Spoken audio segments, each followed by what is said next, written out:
Peace and love. I am the Wordsmith, reporting for Fate.org. I was on the scene Wednesday, August 23rd at the NYC Kaepernick Rally, just on the footsteps of the NFL headquarters.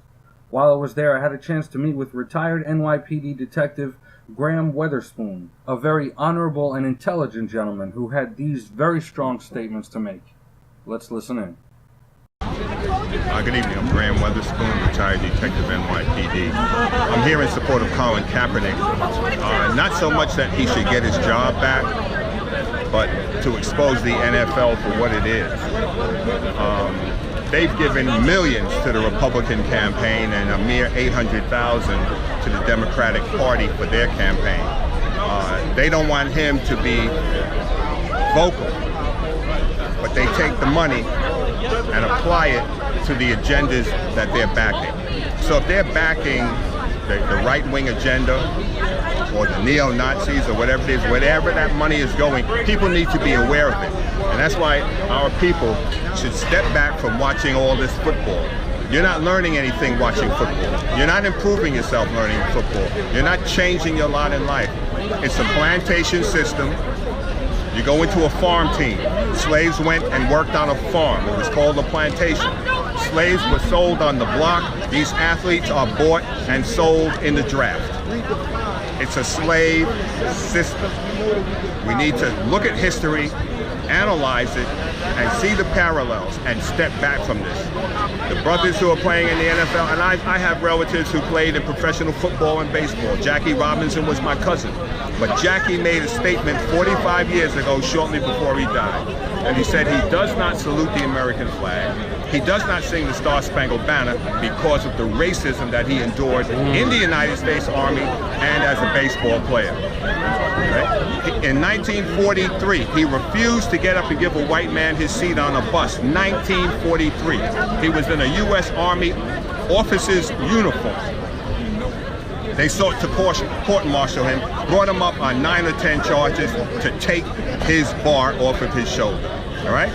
He made it through that, and fortunately, because of that trial, he wasn't sent overseas where he might have died with the first all-black tank battalion in American history. So we need to really study history. There are ways of making money, and there are ways of selling your soul. Colin Kaepernick, they don't talk about it, but he has fed tens of thousands of people in Somalia. He's fed thousands of people in Haiti. But all they talk about is saluting a flag or standing up for the Star-Spangled Banner. There is no regulation that requires you to stand up for the Star-Spangled Banner. Every player in the NFL is not an American citizen. Secondly, this whole notion of the Star-Spangled Banner before a game came about as a fluke. Many years ago, a game was washed out, people were waiting for it to continue, and they asked the band that was in the stadium to play a song. So they were playing music. And ultimately, they wound up playing the Star-Spangled Banner. And the crowd went into an uproar. So they did the same thing in the next game. So that's how it caught on. It doesn't require you to sing the Star-Spangled Banner or do the Pledge of Allegiance every day when you get up, when you show up at work, or when you go home. Or to sit or stand or put your hand up, right. Or whatever. And this is not about disrespecting veterans. My son is a veteran. Spent 8 years in the Middle East. It's not about veterans. It has nothing to do with patriotism. What Colin is talking about is the abusive treatment that black people are enduring. And not just black people. It is poor people.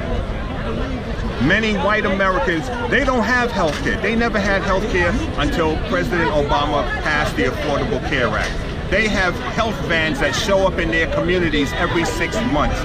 That's not health care. Poor white people need what we're standing up here for as much as black people. And the moment we can understand it's not about skin color, it's about knowing that every human being in this country should be treated fairly and equitably. Absolutely. Right?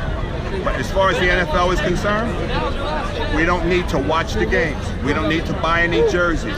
We don't need to do anything with the NFL. Even when they come back, and ultimately they will apologize. Don't watch the game. Because if they had any decency in them, they wouldn't be doing what they've done. Right? I don't buy certain products because I know they were involved in the apartheid system in South Africa. So there's certain products I've never bought and I will never buy, in spite of the apology, because he didn't have the decency to treat another human being correctly. Conscious consumer. Conscious consumer.